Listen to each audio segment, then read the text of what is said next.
मसीह का आसमान पर जाना यह कोई बंद कमरे का वाकया नहीं है। तो अगर यीशु मसीह आसमान पर ना जाते तो ईद पेंतीकोस्त का तजर्बा ना होता, रूह कुदुस का नज़ूल ना होता। एक आला दर्जे के सरदार काहिन यीशु मसीह के होते हुए हमें किसी दूसरे की शफाअत की जरूरत क्यों पड़ती है? यीशु मसीह आज से 2000 साल पहले तीसरे दिन मुर्दों में से जिंदा होकर 40 दिन तक शागिर्दों पर जाहिर होता रहा और उसके बाद आसमान पर उठा लिया गया।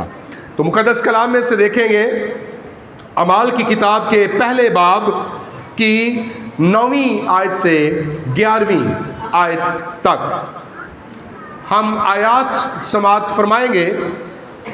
लिखा है, ये कहकर वो उनके देखते देखते ऊपर उठा लिया गया और बदली ने उसे उनकी नजरों से छिपा लिया।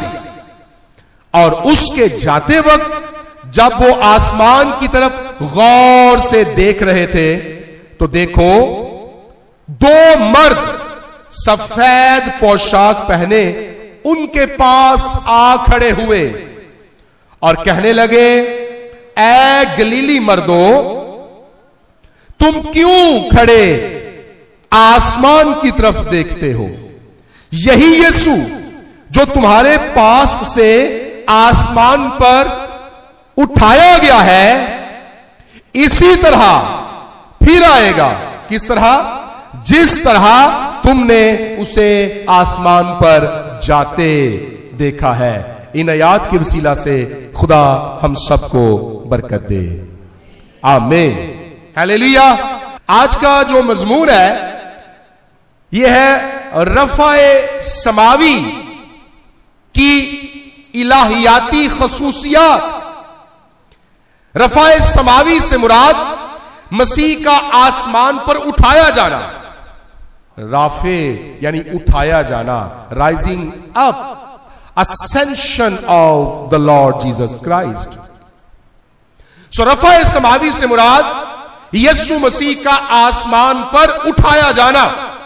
आज का मजमून ये माखूज है केनेथ एलन डॉटर्स के article the theological significance of the ascension, यानी साऊद अल मसीह यीशु मसीह के मिराज या मिराजे खुदावंदी या मिराजुल मसीह की इलाहियाती खसूसियात क्या है। मसीह का मिराज हुआ तो इससे हमें क्या बरकत मिली, क्या फायदा हुआ? यीशु मसीह का आसमान पर जाना यह कोई बंद कमरे का वाकया नहीं है, बल्कि यीशु मसीह का आसमान पर जाना यह खुलेआम लोगों के देखते देखते मसीह खुदावन जब शागिर्द इकट्ठे थे, उसके गिर्द लोग जमा थे। आयत में लिखा है कि वो उनके देखते देखते ऊपर उठा लिया गया। लिहाजा बाइबल मुकद्दस का पैगाम बड़ा वाज़े पैगाम है कि यीशु मसीह बंद कमरे से आसमान पर नहीं उठाया गया, बल्कि यीशु मसीह पहाड़ के ऊपर, जैतून के पहाड़ पर, एक बुलंदी पर, यानी लोग देखे, गिरदोनवा शागिर्द जमा है और बुलंदी का मुकाम है, यानी यीशु मसीह पूरी गवाही के साथ, पूरी शहादत के साथ आसमान पर उठाया गया। और शागिर्दों ने जिस चीज को देखा, बल्कि गौर से देखा, बाद में उसकी पूरी दुनिया में गवाही देते रहे। सो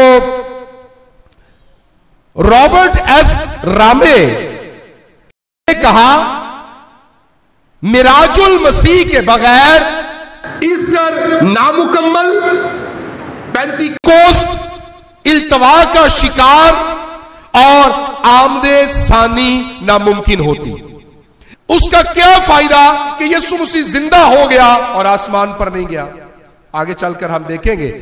सो यीशु मसीह का, अगर मसीह खुदावंद आसमान पर ना जाते तो ईस्टर अधूरा रह जाता, और अगर यीशु मसीह आसमान पर ना जाते तो ईद पेंतीकोस्त कैसे मनाते? मसीह खुदावंद ने कहा, मैं जाता हूं, मैं जाऊंगा और बाप से दरखास्त करूंगा और वो तुम्हें दूसरा मददगार बख्शेगा। तो अगर यीशु मसीह आसमान पर ना जाते तो ईद पेंतीकोस्त का तजर्बा ना होता, रूह कुदुस का नजूल ना होता, और अगर यीशु मसीह आसमान पर ना जाते तो आमदे सानी का वादा कहां जाता? क्योंकि इस वक्त ये जो दो मर्द सफेद पोशाक पहने हुए इन गलीली मर्दों पर जाहिर होते हैं, वो कहते हैं कि यही यीशु जो तुम्हारे पास से आसमान पर उठाया गया इसी तरह फिर आएगा, इसी तरह, यानी जिस तरह ये बादलों पर उठाया गया इसी तरह, लाइकवाइज सेम, जैसे मनोन गया है ऐसे ही वापिस आएगा। तो अगर यीशु मसीह आसमान पर ना जाता, नंबर एक जो मैंने बात बताई है रॉबर्ट एफ रामे के मुताबिक कि ये ईस्टर मुकम्मल ना होता, पेंतीकोस्त अधूरा यानी इल्तवा का शिकार रहता, वो ना पूरा होता, वादा रूह कुदुस के नजूल का और यीशु मसीह के आने की जो उम्मीद है वो भी बाकी ना रहती। इसलिए यीशु मसीह का आलमे बाला को सऊद फरमाना, ये या अरूजे खुदाबंदी का ये जो वाकया पेश आया, अगर ये ना होता तो जोसेफ हारूटूनियन के मुताबिक अगर यीशु मसीह की असेंशन का वाकया पेश ना आता तो फिर ना तो मसीह की बादशाही होती और ना वो हमारा बादशाह होता। ये यीशु मसीह के आसमान पर यानी हाईएस्ट प्लेस पर, तख्त पर, बाप के दाहिने जाने पर यह वादा पूरा होता है कि मसीह बादशाह भी है और उसकी बादशाही भी है और हम उसकी बादशाही के लोग भी हैं। तो मसीह के आसमान पर जाने की जो थियोलॉजिकल सिग्निफिकेंस है उसके अंदर जो 8 पॉइंट है, बल्कि 9वां पॉइंट भी उसमें मैंने एक ऐड किया। सो मसीह यीशु के आसमान पर जाने के 9 पॉइंट्स जल्दी से हम उन पर गौर करेंगे। नंबर 1, यीशु मसीह के आसमान पर जाने का जो वाकया है ये उसकी जो बशरी बदन की हदूदों का युद्ध थी उसके खात्मे का नाम है। क्योंकि जब मसीह आसमान पर उठाया गया तो जो all kind of the limits थी उसके बदन के अंदर, जैसा फिलिपियों 2 बाब की 6 आयत में लिखा है कि अगरचे वो खुदा की सूरत पर था, उसने इसको कब्जे में रखने की चीज ना जाना बल्कि अपने आप को खाली कर दिया, अपने आप को इंसानों के मुशाबे बना दिया, अपने आप को पस्त कर दिया। तो ये जो मसीह खुदावंद का अरूज है या साउद है, ये उसको उसकी जो जिस्मानी हदूदों का युद्ध है उनसे आजाद करता है।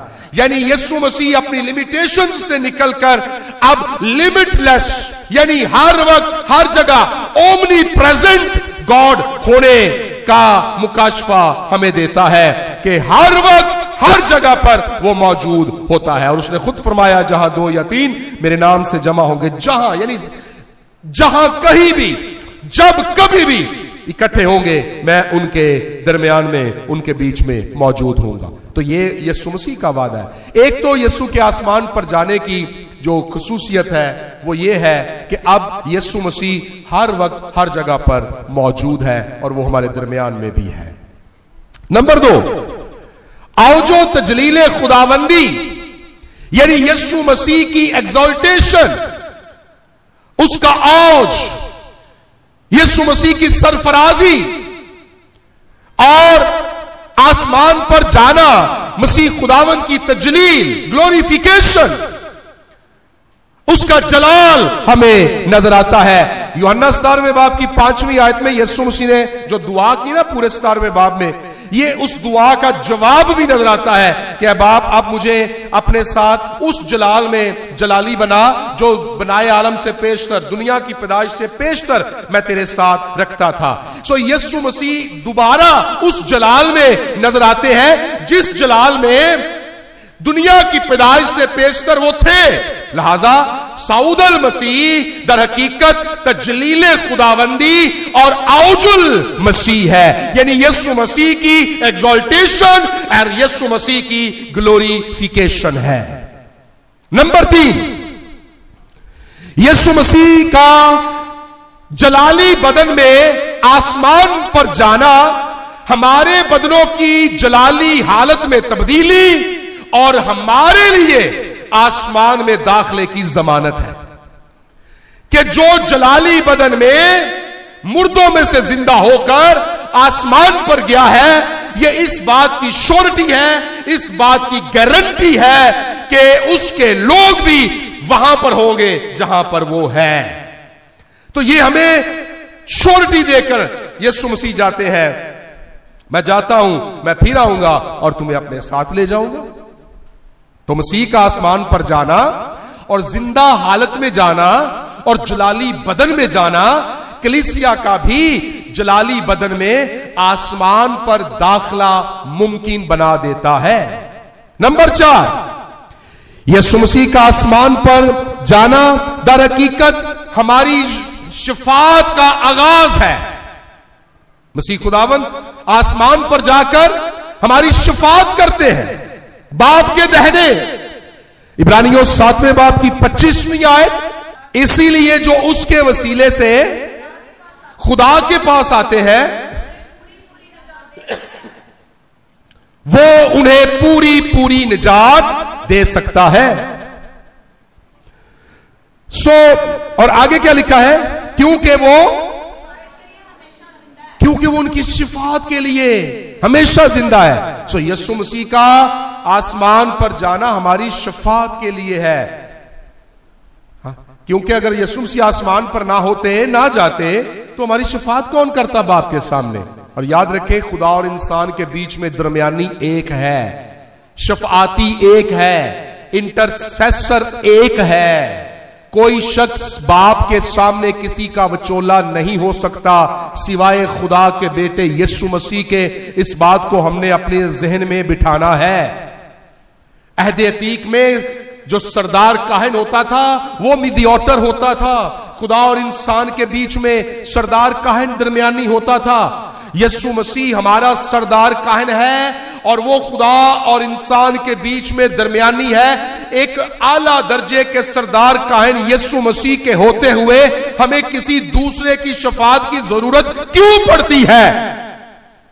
यह हमारे ईमान की कमजोरी है, यह हमारी मार्फत के कलाम से अदम वाकफियत है, यह खुदा के इल्हाम में हमारी अदम दिलचस्पी है कि हम शिफात के लिए यीशु को छोड़कर औरों को अपना वचोला बना लेते हैं। दुनिया के अंदर बाइबल मुकद्दस की तालीम है कि कोई दूसरा वचोला, कोई दूसरा मीडिएटर, कोई दूसरा दरमियानी नहीं है, सिर्फ और सिर्फ यीशु मसीह है। इसलिए अपनी मुनाजातें, दरखास्तें लेकर यीशु के नाम से हम खुदा बाप के पास आते हैं।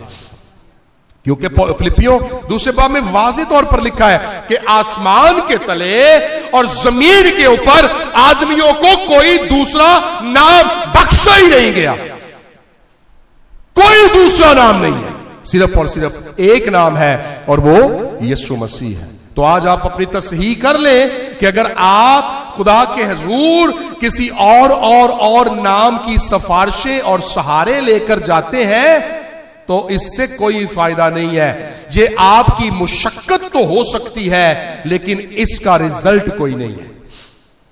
इंज ये जिवें बंदा पानी च मधानी पावे ना ते जिन्ना मर्जी पानी च मधानी पा के रिड़कते रहो, मक्खन कदी नहीं निकलना।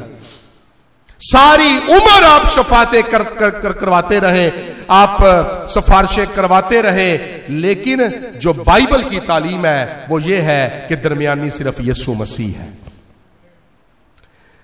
नंबर 5, यीशु मसीह का आसमान पर जाना रूह कुदुस के नजूल का सबब हुआ। यूहन्ना की इंजील 16वें बाब की 7वीं आयत में मसीह खुदाबंद ने फरमाया कि मैं बाप के पास जाऊंगा और मैं दूसरा मददगार भेजूंगा, बाप से दरखास्त करूंगा। क्या लिखा है जी 16वां बाब 7वीं आयत, जरा पढ़िए। लेकिन मैं तुमसे सच कहता हूं, मेरा जाना तुम्हारे लिए फायदेमंद होगा। कैसे? अगर मैं नहीं जाऊंगा तो क्या होगा? तो वो मददगार ही तुम्हारे पास नहीं आएगा। अगर मैं जाऊंगा तो फिर क्या करूंगा? मैं उसे तुम्हारे पास भेज दूंगा, मैं बाप से दरखास्त करूंगा। सो यीशु मसीह का आसमान पर जाना रूह कुदुस के नजूल का सबब हुआ। नंबर 6, यीशु मसीह का आसमान पर जाना हमारे लिए इनामात, ब्लेसिंग्स का भी सबब हुआ है। और इफिसियों निकालिए जरा, उसका 4था बाब और 8वीं आयत। इफिसियों 4था बाब 8वीं आयत पढ़िए। क्या लिखा है यहां पर? इसी वास्ते वो फरमाता है क्या?